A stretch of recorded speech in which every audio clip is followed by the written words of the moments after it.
Hello students, आज हम लोग नया टॉपिक पढ़ने जा रहे हैं, इलेक्ट्रिक डाइपोल। इससे पहले वाले टॉपिक में हम लोग पढ़ चुके हैं इलेक्ट्रिक फ्लक्स के बारे में।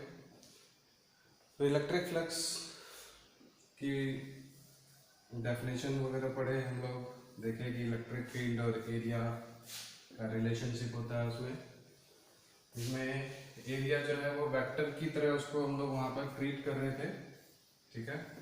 तो फ्लक्स का हमने फॉर्मूला देखा था, फ्लक्स को फाई से डिनोट करते हैं, वो होता था E vector dot S vector, और ई एस कॉस थीटा लिखते थे इसको, ठीक है। इसके ऊपर न्यूमेरिकल्स वगैरह भी थे, ओके। तो ये वेक्टर क्वांटिटी, एरिया भी वेक्टर क्वांटिटी, और ये स्केलर क्वांटिटी होती थी। तो ये सब हम लोग पिछली क्लास में डिस्कस कर चुके हैं, ठीक है। सो आज हम लोग नया टॉपिक स्टार्ट कर रहे हैं, this is electric dipole, okay. तो इलेक्ट्रिक डाइपोल जो है, डाइपोल का मतलब आप समझ रहे हैं, दो पोल होगा, पोलैरिटी की बात होगी, और दो में क्या, एक पॉजिटिव और एक नेगेटिव। तो सबसे पहले इसकी जो डेफिनेशन है वो है, electric dipole is a pair of equal and opposite point charges plus Q and minus Q. तो एक जो है वो प्लस क्यू चार्ज है और एक माइनस क्यू चार्ज है, ठीक है। तो दो charges plus Q and minus Q, और so is a pair of equal and opposite point charges separated by a distance 2a, ठीक है। देखिए यहाँ पर कुछ बुक्स में आपको लिखा हुआ था separated by small distance, separated by a fixed distance, but मैंने क्या किया है, आपको एनसीईआरटी की डेफिनेशन लिखवाई। मैं आपको बार बार बोल रहा हूँ कि कोई भी डेफिनेशन गलत नहीं है, बट हम लोगों को क्या है कि जिन बच्चों को बोर्ड का पेपर देना है, जो प्रिपरेशन कर रहे हैं नीट वीट का या आईआईटी का या जो भी है अदर कॉम्पिटिटिव एग्जाम्स का, तो उनको ये डेफिनेशन से कोई मतलब नहीं, कॉन्सेप्ट पता होना चाहिए कि हाँ ये होता है, ठीक है। लिखना क्या है उससे नहीं है। लेकिन जो बच्चे बोर्ड की प्रिपरेशन कर रहे हैं उनको ये डेफिनेशन जो एनसीईआरटी में है वो लिखिए हमेशा। जो फिगर है, डायग्राम है, दूसरी बुक से ना देखिए, एनसीईआरटी से देखिए अगर आपको मार्क्स अच्छे लाने हैं तो, ठीक है। यही रीजन है कि अदर मैं जितने भी बच्चों को पढ़ा रहा हूँ वो मैक्सिमम बच्चे आज तक जो है वो स्कोर कर रहे हैं 95 या उससे ज़्यादा, 90 प्लस ज़्यादातर बच्चे रहते हैं। बट यहाँ मैक्सिमम बच्चे जो है वो जो एनसीईआरटी को फॉलो नहीं करते हैं, बात मेरी नहीं मानते, बाद में पछताते हैं, मार्क्स कम आते हैं। कोई गलत नहीं पढ़ रहा होता है, बट उनको भी वही चीज़ें हैं, वो कॉन्सेप्ट वही होता है, बट मार्क्स नहीं मिलते हैं। बोर्ड वाले एनसीईआरटी की लैंग्वेज को ज़्यादा प्रेफर करते हैं, याद रहे, ठीक है। So separated by a distance 2a, ठीक। यानी ये जो डिस्टेंस है यहाँ पर, दिस इज 2a। आप कुछ भी लिखिए, कोई गलत नहीं है, डिस्टेंस सम फिक्स डिस्टेंस लिखिए, कोई गलत नहीं है, ठीक है। बट एनसीईआरटी यूज कीजिएगा तो ज़्यादा अच्छा रहेगा। The mid point of location इस प्लस क्यू और माइनस क्यू का जो मिड पॉइंट है, ठीक, इसको हम लोग सपोज ओ से डिनोट कर देते हैं, और इसको हम लोग क्या बोलते हैं, सेंटर ऑफ डाइपोल। एक डाइपोल है तो उसका ये क्या हो गया, सेंटर। और इसलिए टोटल चार्ज क्या हो जाएगा, प्लस क्यू और माइनस क्यू दोनों का सम, तो क्यू नेट दोनों का सम जो हो जाएगा वो 0 हो जाएगा, ठीक है। यहां तक समझ आ रहा है आपको, ओके। अब इसमें जो है इसके बाद एक टॉपिक है जिसको हम लोग बोलते हैं इलेक्ट्रिक डाइपोल मोमेंट, ठीक है। इलेक्ट्रिक डाइपोल मोमेंट, उसको पहले समझते हैं, फिर धीरे धीरे हम लोग टॉपिक को आगे बढ़ाएंगे।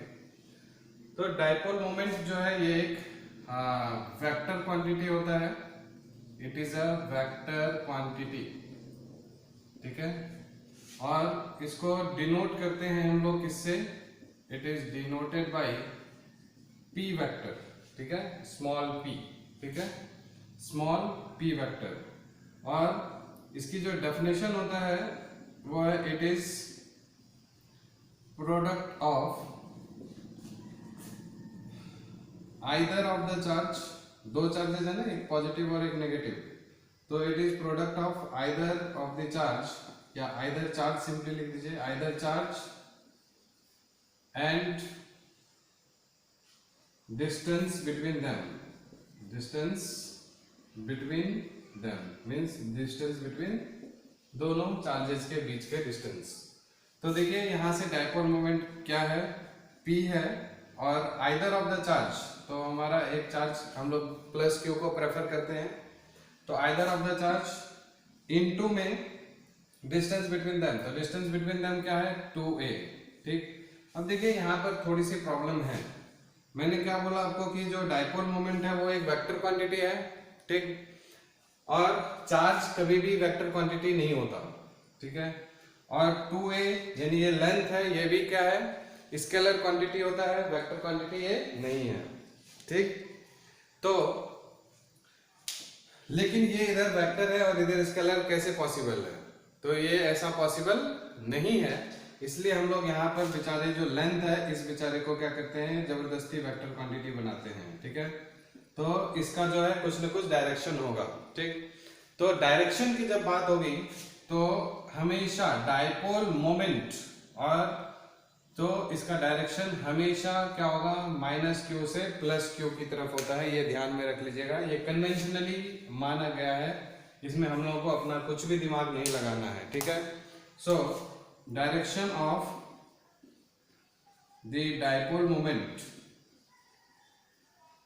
इज अलोंग 2a वेक्टर, यानी कि है ना, ये डायरेक्शन किस पर डिपेंड कर रहा है, 2a वेक्टर यानी लेंथ पर, और 2a जो है वो किधर से किधर की तरफ हम लोग लेंगे, हमेशा minus Q two plus Q, ठीक है। नेगेटिव चार्ज से पॉजिटिव चार्ज की तरफ हम लोगों को जाना है। बात समझ में आ रही है? जो डाइपोल मोमेंट हम लोग निकालेंगे उसका जो डायरेक्शन होगा वो हमेशा माइनस क्यू से प्लस क्यू की तरफ होगा, ठीक है। आई थिंक आपको समझ में आ रहा होगा, ये यहाँ तक बिल्कुल इजी सी बातें हैं, छोटी छोटी चीजें हैं, ठीक है, यहाँ तक भी कोई प्रॉब्लम नहीं है, ओके। अब देखिए यहाँ से अगर आपको हंसते खेलते मजाक मजाक में कोई अगर एक क्वेश्चन पूछ दे, Q1 plus Q2 is equal to 0 दिया हुआ है, ठीक है, आपको क्वेश्चन में पूछ दिया, ठीक है, कोई मजाक मजाक में फिजिक्स का क्वेश्चन पूछता नहीं है आजकल, ठीक है, कोई टेंशन देने के लिए क्वेश्चन फिजिक्स वगैरह का पूछता है, ठीक है ना। तो अगर दिया हुआ है कि बोलेगा कि what do you mean by this equation Q1 plus Q2 equals to 0, ठीक है। तो यहाँ से देखिए इसका आंसर में हम लोग क्या कहेंगे कि यहाँ से जब हम लोग सॉल्व करेंगे तो Q1 equals to minus Q2 आएगा। ये चार्ज और ये चार्ज दोनों क्या हो रहा है, इक्वल हो रहा है, लेकिन साइन कैसा हो रहा है, अपोजिट, ठीक है। तो यानी 2 इक्वल एंड अपोजिट चार्जेस हैं और they have been separated by some distance. So इसका मतलब क्या है, दिस इक्वेशन रिप्रेजेंट्स, क्या होगा, this equation represents a dipole, ठीक है। समझ आ रहा है सबको? ओके। अब थोड़ा सा हम लोग इसका फिजिकल सिग्निफिकेंस की बात कर लेते हैं, तब थोड़ा फील होगा कि ये डाइपोल जो है ना, ये है क्या, कहाँ है, कैसे है, ठीक है, ओके। अच्छा, डाइपोल मोमेंट की हम लोग थोड़ी ऐसा यूनिट और डायमेंशन भी देख लें, चलिए देख लेते हैं, उसके बाद इस टॉपिक से निकलते हैं। ऐसा यूनिट क्या होगा, दिस चार्ज का ऐसा यूनिट क्या होता है, कूलम, और ये क्या है, डिस्टेंस, डिस्टेंस का यूनिट मीटर, समझ आ गया।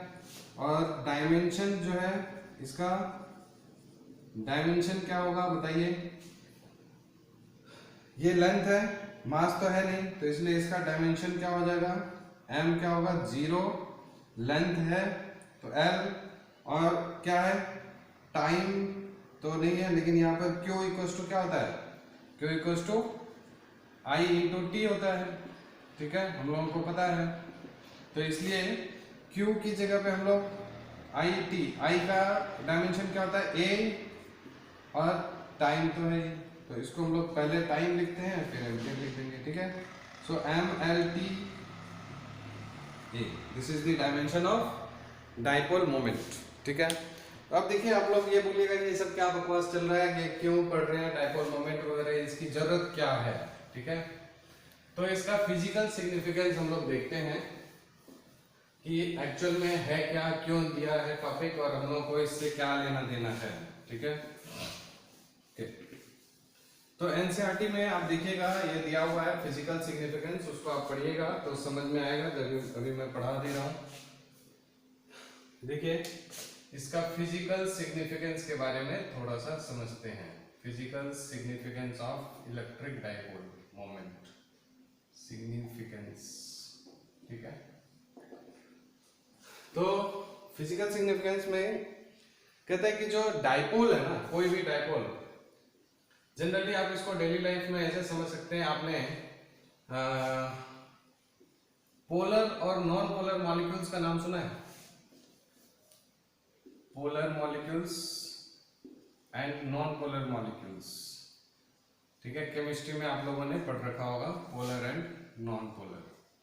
ठीक है, क्या होता है जब दो चार्जेस हैं, ठीक है, दोनों चार्जेस का अगर सेंटर कोइंसाइड कर रहा है किसी भी तरीके से, समहाउ, अगर दो चार्जेस, इसको हम लोग ऐसे नहीं बनाएंगे, ठीक है, जब कोई भी दो चार्जेस, दो चार्जेस मतलब अपोजिट चार्जेस, एक पॉजिटिव और नेगेटिव चार्जेस का अगर सेंटर अगर कोइंसाइड कर रहा हो एक दूसरे के साथ, मतलब centre located at the same place, तो इसका मतलब है कि वहां पर जो डाइपोल मोमेंट होगा उसका क्या हो जाएगा, इसको हम लोग क्या बोलते हैं, centres of positive and negative charges, है ना, लाई एट सेम पॉइंट। ठीक, इसका मतलब क्या हो गया, यानी कि जो लेंथ वेक्टर 2a वेक्टर हो जाएगा वो क्या हो जाएगा, 0। इसका मतलब डाइपोल मोमेंट की वैल्यू क्या हो जाएगी, 0। ठीक है, इसका एग्जाम्पल आप लोग एनसीईआरटी में भी गिवन है। जैसे आप लोग CO2 जानते हैं, CH4 मीथेन, कार्बन डाइऑक्साइड, इन सब का स्ट्रक्चर जो होता है वो इस तरह से होता है ना। CH4 ऐसा टेट्राहेड्रल शेप, CO2 लीनियर होता है। इनका जब आप फाइनल वो जो स्ट्रक्चर होता है इस तरह से होता है कि इसका सेंटर, कार्बन का सेंटर और ऑक्सीजन का सेंटर क्या होगा, वो ओवरलैप कर जाएगा, दोनों का एक ही जगह पे होगा। इस सिचुएशन में डाइपोल मोमेंट क्या हो जाएगा, 0। अब डाइपोल मोमेंट 0 होने का मतलब क्या है, देखिए इन सब चीजों का रिलेशनशिप किसके साथ है, फाइनली इलेक्ट्रिक फील्ड के साथ है। हम लोग dipole moment electric field find out करने के लिए निकालते हैं, मेनली इसी से रिलेशनशिप होता है। ठीक है, तो अब आप देखिए कि अब डाइपोल मोमेंट अगर 0 है तो क्या वो उन चार्जेस की वजह से इलेक्ट्रिक फील्ड होगा या नहीं होगा। ठीक है, तो इस कंडीशन में आप लोग देख लीजिए, याद रखिएगा, जब डाइपोल मोमेंट 0 है तो इलेक्ट्रिक फील्ड वहां पर 0 होगा। ठीक है, समझ में आ रहा है, इलेक्ट्रिक फील्ड 0 होगा। लेकिन जब इसको एक्सटर्नल इलेक्ट्रिक फील्ड में इन चीजों को रखेंगे तब वहां पर जो है वो क्या होगा, कुछ ना कुछ डाइपोल मोमेंट शो करना शुरू कर देगा। ठीक है, एक्सटर्नल इलेक्ट्रिक फील्ड में डाइपोल मोमेंट होगा, नेचुरल कंडीशन में डाइपोल मोमेंट इनका 0 होता है। लेकिन कुछ ऐसे मॉलिक्यूल्स होते हैं जिनमें सेंटर्स जो होगा of positive and negative charges do not coincide. ठीक है, तो डू नॉट कोइंसाइड, जैसे तो इसमें एग्जांपल आप एग्जांपल में H2O वाटर मॉलिक्यूल जानते हैं, बुक में दे रखा है एनसीईआरटी में, आप उसको देखिएगा। ठीक है, और हम लोग क्या बोल सकते हैं, NaCl जानते हैं, HF, HCl, ये सब जानते हैं ना। तो ये सब देखिए, जो जैसे H2O है तो H2O का शेप कैसा होता है, बैंड शेप होता है, एंगुलर शेप, है ना। 2 लोन पेयर्स होते हैं, बॉन्ड एंगल 109.5 का टेट्राहेड्रल का होता है, तो 2 लोन पेयर की वजह से 5 डिग्री कम होगा, है ना। तो 104 या 5 के आसपास इसका बॉन्ड एंगल होता है। तो ये नेगेटिव चार्ज है, तो यहाँ पर ऑक्सीजन के पास 2 नेगेटिव चार्ज होता है, यहाँ पर एक प्लस, तो टोटल क्या होगा, दोनों मिलके पॉजिटिव हो गया। तो यहाँ पर 2 पॉजिटिव, 2 नेगेटिव, 2 पॉजिटिव की वजह से ये क्या कहा, इन दोनों की वजह से रिजल्टेंट जो क्या बोलते हैं उसको, चार्ज को अगर हम लोग बात करेंगे कुछ यहाँ पर होगा, तो इस वजह से positive negative equal and opposite charges हो गए तो डाइपोल का फॉर्मेशन करता है। तो जो वाटर मॉलिक्यूल्स होता है दे आर पोलर मॉलिक्यूल्स। ठीक है, और पोलर मॉलिक्यूल्स है तो उनका डाइपोल मोमेंट जो होगा वो जीरो नहीं होगा। यहां पर dipole moment is not equal to zero, ठीक है। उसी तरह से NaCl, तो Na और Cl ये कटायन है, यहां शायद नहीं दिख रहा होगा। NaCl का स्ट्रक्चर एक कटायन Na और Cl जो है वो अनायन है, तो इसका साइज बड़ा होगा, ठीक है, Na प्लस और Cl माइनस, ठीक है। इसमें 2 शेल है, इसमें 3 शेल है, तो इस वजह से यहाँ पर जो है इनका जो सेंटर है इनके बीच में कुछ ना कुछ डिस्टेंस होगा, और डिस्टेंस होने की वजह से डाइपोल मोमेंट कुछ ना कुछ होगा, क्योंकि P equals to Q into दोनों पे देखिए plus plus plus minus equal and opposite charges है, तो डाइपोल मोमेंट होगा। और याद रखिएगा कि इसमें जो है पोलर मॉलिक्यूल्स में इलेक्ट्रिक फील्ड है ना, इनका dipole moment is not equal to zero, means ये डाइपोल मोमेंट अपना शो करते हैं in absence of electric field, in absence of electric field. लेकिन इनका डाइपोल मोमेंट जो है वो जीरो होता है इन एब्सेंस ऑफ इलेक्ट्रिक फील्ड, ठीक है। और अगर हम यहाँ पर इलेक्ट्रिक फील्ड देंगे नॉन पोलर मॉलिक्यूल्स में, कार्बन डाइऑक्साइड, CH4, मीथेन, इन सब में अगर देंगे तो डाइपोल मोमेंट क्या हो जाएगा, डाइपोल मोमेंट नॉट जीरो होगा, कुछ ना कुछ शो करना शुरू करेगा। और यहाँ पर प्रेजेंस होगा तो भी होगा, एब्सेंस होगा तो भी होगा, डाइपोल मोमेंट होगा, ठीक है। तो देखिए ये बातें थी इसके जो फिजिकल सिग्निफिकेंस। जैसे आप NaCl के बारे में क्या जानते हैं, this is the table salt, है ना, जो हम लोग खाते हैं। तो अब आप सोचिए कि ये एक टेबल पे कहीं पे, मतलब हम लोग जब खाना खा रहे हैं उसमें प्लेट में रखा हुआ है NaCl, ठीक है। इलेक्ट्रिक फील्ड नहीं भी है तो इसका मतलब क्या है, वहां कुछ ना कुछ डाइपोल मोमेंट क्रिएट कर रहा होगा, क्योंकि डाइपोल मोमेंट जीरो उसका नहीं है, तो इसका मतलब है, अच्छा दोनों इसका वाइस वर्सा, अगर डाइपोल मोमेंट जीरो नहीं है तो इसका मतलब वो कुछ ना कुछ अमाउंट ऑफ इलेक्ट्रिक फील्ड भी प्रोड्यूस कर रहा है, ठीक है। तो अगर इलेक्ट्रिक फील्ड प्रोड्यूस कर रहा है इसका मतलब आपको कुछ ना कुछ उसके आसपास में फील होना चाहिए, सॉल्ट के आसपास। ऐसा होता है क्या, देखें क्या इलेक्ट्रिक फील्ड लाइंस? नहीं, क्योंकि ढेर सारे मॉलिक्यूल्स होते हैं NaCl के, तो इस तरह से रैंडम उनका अरेंजमेंट होता है कि एक दूसरे की वजह से वो कैंसिल आउट हो जाता है, ठीक है। तो ये चीज को ध्यान में रखिएगा। तो थोड़ा बहुत आई थिंक आपको डाइपोल के बारे में समझ में आ रहा होगा कि ये डाइपोल क्या है, 2 इक्वल एंड अपोजिट चार्जेस हैं, दोनों एक दूसरे चार्जेस एक दूसरे से सेपरेटेड होते हैं, ठीक है।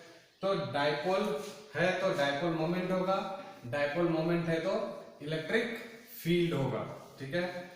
तो आई थिंक कि इतना आपको समझ में आ रहा होगा।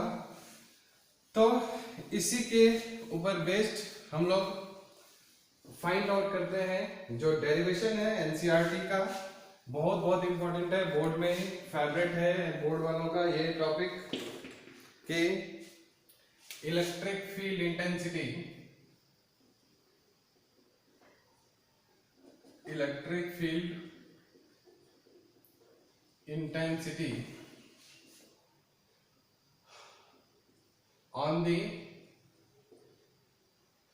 a point on the axis of dipole, on the axis of dipole। तो ये बहुत बहुत इंपॉर्टेंट जो है टॉपिक है NCERT के लिए, ओके। तो जो इसमें क्या है, इसको हम लोग एक्सिस ऑफ डाइपोल को, इसको हम लोग बोलते हैं, ये भी बोलते हैं एक्सियल पॉइंट, ठीक है, एक्सियल पॉइंट। तो इसका हम लोग डायग्राम बना लेते हैं पहले। तो देखिए ये हमारा जो है एक डाइपोल है, ये हो गया plus Q,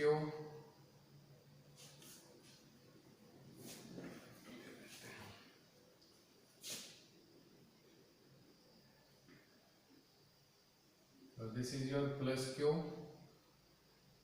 and this is minus Q, ठीक है।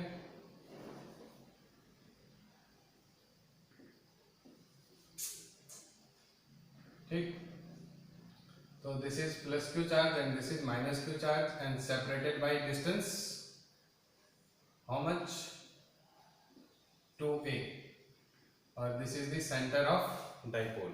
ठीक है, तो हम लोग क्या करते हैं अलोंग द एक्सिस, तो डाइपोल ये है तो उसका एक्सिस क्या होगा, ये होगा। इसी एक्सिस के अलोंग किसी पॉइंट P पर, किसी पॉइंट P पर जो सेंटर ऑफ डाइपोल से r डिस्टेंस पर हो, सेंटर ऑफ डाइपोल से r डिस्टेंस पर हो, उस जगह पर हम लोगों को electric field intensity find out करनी है। ठीक है, तो electric field intensity on a point, है ना, या एट अ पॉइंट लिख देते हैं इसको, at a point on the axis of dipole. ठीक, तो देखिए इसके तीन एप्लीकेशन है, एक बार हम लोग अलोंग द एक्सिस निकालेंगे और एक बार on the equatorial line means perpendicular to the axis of dipole. ये तो हमारे सिलेबस में है, बोर्ड में जो आ सकते हैं। और तीसरा कॉम्पिटिटिव एग्जाम्स में होता है कि एट एनी पॉइंट, जैसे ये डाइपोल रखा हुआ है तो किसी यहाँ पर यहाँ पर यहाँ पर कहीं भी किसी भी पॉइंट पर, not along the axis, not on the equator. ठीक है, तो वो सब हम लोग देखेंगे आगे, पहले इसको हम लोग क्लियर कट करते हैं। देखिए अब इसमें एक चीज और बता देता हूँ मैं आपको, एनसीईआरटी में जो डायग्राम दे रखा है वो ये दे रखा है। मोस्ट ऑफ द बुक्स में क्या करता है कि जो P पॉइंट है वो इस साइड लेता है, ये माइनस क्यू हो जाता है, ये प्लस क्यू हो जाता है। मतलब देखिए उसमें क्या है, थोड़ा सा कन्वीनियंस होता है, बट आपकी कॉपी बोर्ड में जब जाती है चेक होने के लिए वो देखते हैं अच्छा इस तरह बनाया है, ये पहला बच्चा ऐसा है जो एनसीईआरटी को फॉलो करता है, क्योंकि उनके पास में ज़्यादातर एनसीईआरटी की वो नॉलेज होती है। पुराने टीचर्स होते हैं वो लंदफंद टाइप के बुक्स पढ़ते नहीं हैं। ठीक है, तो उनको पता है कि ये बच्चा है इस तरह से जो डायग्राम बनाता है अकेले भीड़ में आपका, तो मार्क्स थोड़ा सा है ना रिलैक्स रहता है। तो इस चीज़ का ध्यान रखिएगा, इसलिए आप लोग ज़्यादातर बुक में एनसीईआरटी, ज़्यादातर क्वेश्चंस को एनसीईआरटी से के तरह से सॉल्व लिखने की कोशिश कीजिए। ठीक है, तो इन बातों का ध्यान रखिएगा। तो P पॉइंट लेफ्ट साइड में बनाइए, ज़्यादा अच्छा है, बट उससे कोई दिक्कत नहीं है, आप राइट में बनाइए, लेफ्ट में बनाइए। ठीक है, ओके, तो ये डिस्टेंस आपको पता है ये कितना है, डिस्टेंस A, ये भी कितना हो जाएगा A। ठीक है, देखिए डेरिवेशन आपको पहली बार में थोड़ा सा लगेगा कि मुश्किल है, बट मुश्किल कुछ भी नहीं है। 2-3 बार आप जैसे ही मैं करूँगा आप खुद से इसको करके देखिएगा, अपने आप से आसानी से हो जाएगा, कुछ नहीं है। पहली बार थोड़ा सा समझने में दिक्कत होगी, कुछ नई नई बातें हैं इसमें, इसीलिए, है ना। तो इसके जो नोट्स है वो आपको मैं ग्रुप में सेंड कर दूंगा, और जो बच्चे मेरे स्टूडेंट्स नहीं हैं, ठीक है, वो इसमें वीडियो के नीचे कमेंट बॉक्स में आप लिखिए या मेल कीजिए, जैसे भी होता है। ठीक है, कांटेक्ट कीजिए, फिर मैं आपको नोट्स प्रोवाइड कर दूंगा। ठीक, नोट्स बहुत जगह पे होता है, आप डायरेक्ट एनसीईआरटी से भी बना सकते हैं, कोई दिक्कत नहीं है। चलिए, तो इसमें सबसे पहले हम लोग क्या करते हैं, देखिए इस P पॉइंट पर, अब समझने के लिए आपको ये देखना है कि इस P पॉइंट पर जो इलेक्ट्रिक फील्ड इंटेंसिटी होगा, एक इस प्लस क्यू चार्ज की वजह से होगा और एक माइनस क्यू चार्ज की वजह से होगा। समझ आ रहा है? तो पहले हम लोग क्या करते हैं, अच्छा ये डिस्टेंस देख लीजिए, इसको थोड़ा सा नाम देने के लिए हम लोग समझ जाते हैं, ये A है, ये B है। तो ये A से P का डिस्टेंस जब प्लस क्यू से लेंगे तो हमारा डिस्टेंस कौन सा हो जाएगा, AP। जब हम लोग माइनस क्यू लेंगे तो डिस्टेंस क्या हो जाएगा, BP। ठीक है, तो AP डिस्टेंस कितना हो गया, ये देखिए, ये पूरा डिस्टेंस कितना है R, और ये है A, तो ये डिस्टेंस कितना हो जाएगा, R माइनस A। समझ आ गया सबको? जब हम लोग प्लस क्यू के लिए बात करेंगे तो ये डिस्टेंस कितना हो जाएगा, ये R, ये A, तो ये distance R minus A, R minus A, ये डिस्टेंस हो गया। जब B वाला माइनस क्यू चार्ज लेंगे तो डिस्टेंस यहां से यहां तक का कौन सा हो जाएगा, ये डिस्टेंस पूरा है हमारा कितना R, और ये डिस्टेंस A, तो ये पूरा यहां से यहां तक का डिस्टेंस कितना हो जाएगा, R प्लस A। समझ आ रहा है? ओके, तो देखिए इलेक्ट्रिक फील्ड इंटेंसिटी, मैं शॉर्टकट में इसको बस लिख दे रहा हूं, नोट्स की तरह नहीं बता रहा हूं। मेन जो पॉइंट्स है उसको देखिए। इलेक्ट्रिक फील्ड इंटेंसिटी पहले हम लोग निकाल लेते हैं ड्यू टू माइनस क्यू। ठीक है, यहाँ पर देखिए मैं फिर से एनसीईआरटी वाला लैंग्वेज यूज किया हूँ। कई जगह पे लिखा होता है कि electric field intensity at point P, तो ई पी -1 ऐसे करके EP1 EP2 EAB ये वो कुछ से कुछ, ठीक है, आप ऐसे लिखिए बोर्ड में, समझ गए। So electric field intensity due to -q, तो फॉर्मूला क्या होता है इलेक्ट्रिक फील्ड इंटेंसिटी का 1/4πε0 चार्ज अपॉन में स्क्वायर ऑफ डिस्टेंस, ठीक है। चार्ज कितना -q के लिए तो माइनस है ना, q माइनस को हमने यहाँ रख दिया, और अपॉन में डिस्टेंस कितना -q से r + a का होल स्क्वायर, ठीक है। और डायरेक्शन, क्योंकि इलेक्ट्रिक फील्ड इंटेंसिटी है ये भी वेक्टर क्वांटिटी होती है, तो डायरेक्शन किधर की तरफ होगा, -q की वजह से इलेक्ट्रिक फील्ड का जो डायरेक्शन होगा इस पॉइंट पर क्या होता है, देखिए ये यहाँ पर P पॉइंट है यानी कि टेस्ट चार्ज रखा होगा, यहाँ पर -q है तो यहाँ से इधर की तरफ जा रहा होगा, समझ आ रहा है कि नहीं। तो इसकी वजह से डायरेक्शन किधर होगा, P कैप, है ना। तो P कैप हमने रख दिया where P cap is a unit vector, है ना। एक्चुअली में इसको हम लोग P कैप को इधर की तरफ हमने पॉजिटिव लिया है तो ये -P कैप हो जाएगा, समझ रहे हैं ना। तो माइनस के लिए ये भी है, चाहे आप +q लेंगे, अगर इसको +q लिए हैं तो ये -P कैप हो जाएगा, अगर हम इसको -q लिए हैं तो P कैप रखेंगे, ठीक है। दोनों में से कोई एक हम लोग बात करेंगे डायरेक्शन के लिए। तो P cap is a unit vector along the dipole moment, है ना, या अलोंग द इलेक्ट्रिक फील्ड हम लोग बोल सकते हैं, या अलोंग द डाइपोल मोमेंट बोल सकते हैं, ठीक है, ओके। अब देखिए सिमिलरली हम लोग electric field intensity due to +q charge निकाल सकते हैं, है ना।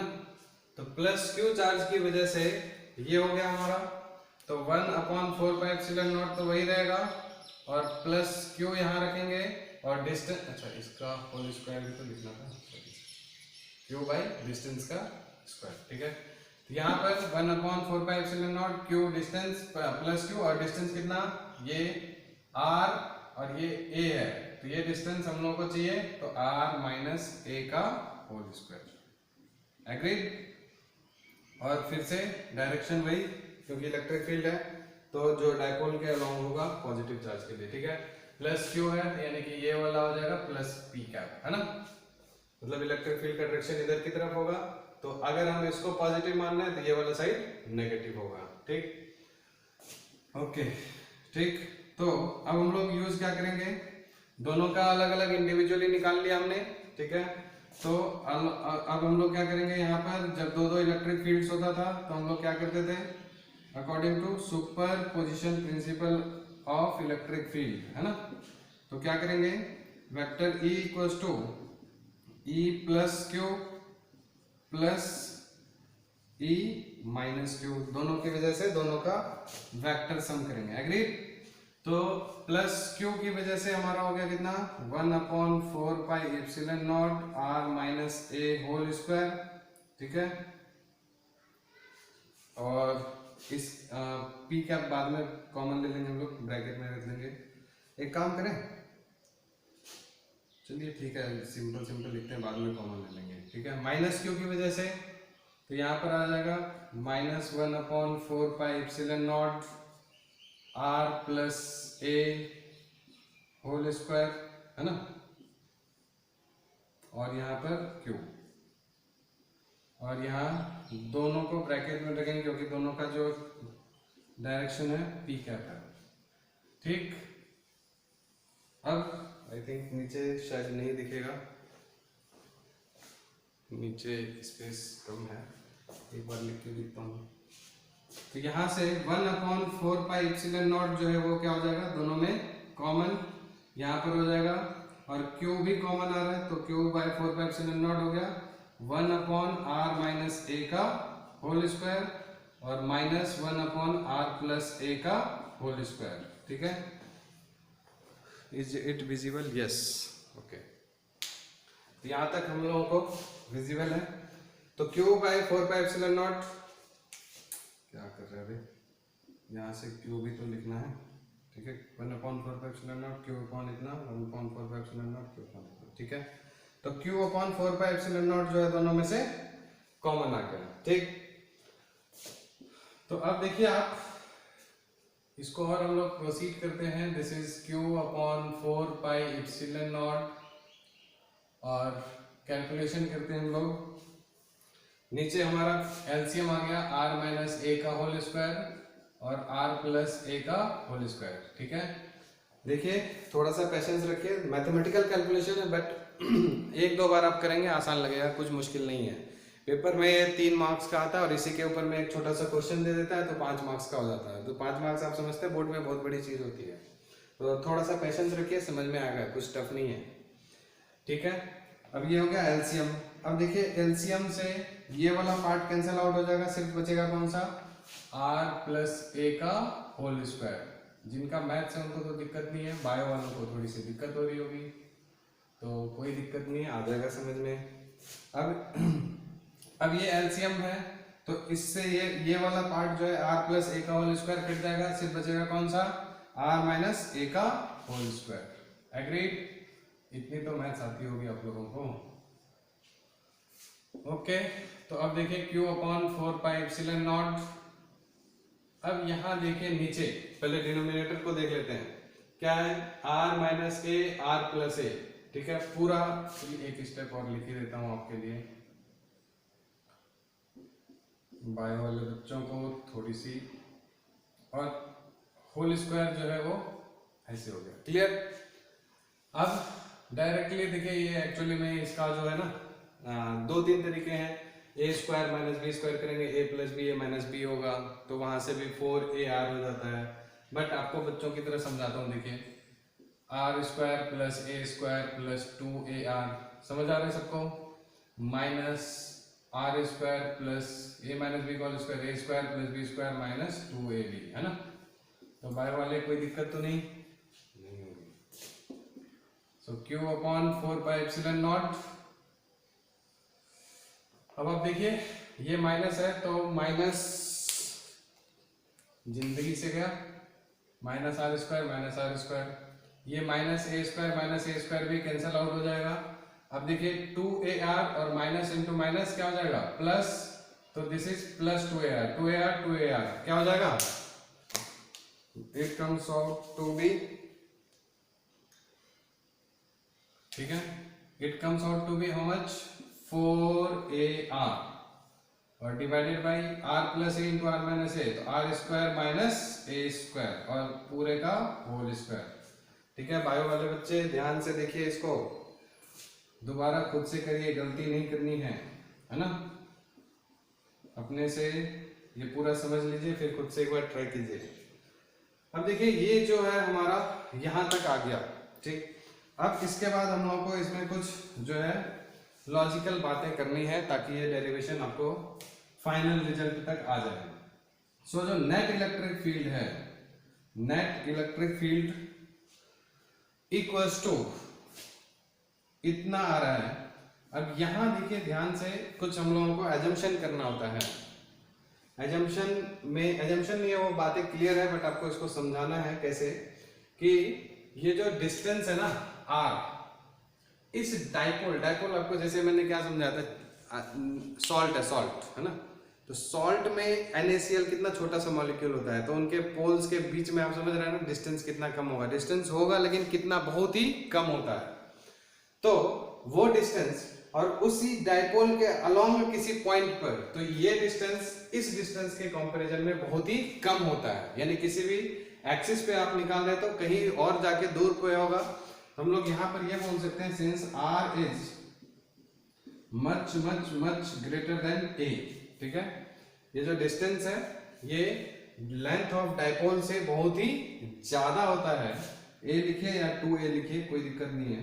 तो इसलिए r का स्क्वायर माइनस a का स्क्वायर, देखिए जैसे मान लीजिए r जो है आपको 2 मीटर है, ठीक है, या 1 मीटर मान लीजिए, कोई दिक्कत नहीं है, और a जो है वो हो गया आपको 0.1 मिलीमीटर, ठीक है, 0.1 मिलीमीटर। इसका स्क्वायर कीजिए, मिलीमीटर का मतलब 0.1 इंटू 10 की पावर माइनस 3, सेंटीमीटर भी लेंगे तो भी चलेगा, कोई दिक्कत नहीं है। तो 10 की पावर, जैसे सेंटीमीटर ले लीजिए तो 10 की पावर कितना हो गया, -2, फिर इसका होल स्क्वायर करेंगे 0.01 इंटू 10⁻⁻⁴। देखिए ना, स्क्वायर की बात कर रहा हूं मैं, है ना। तो ये कितना छोटा हो जाएगा, तो जो छोटा है उसका स्क्वायर करेंगे तो बहुत ही छोटा हो जाएगा।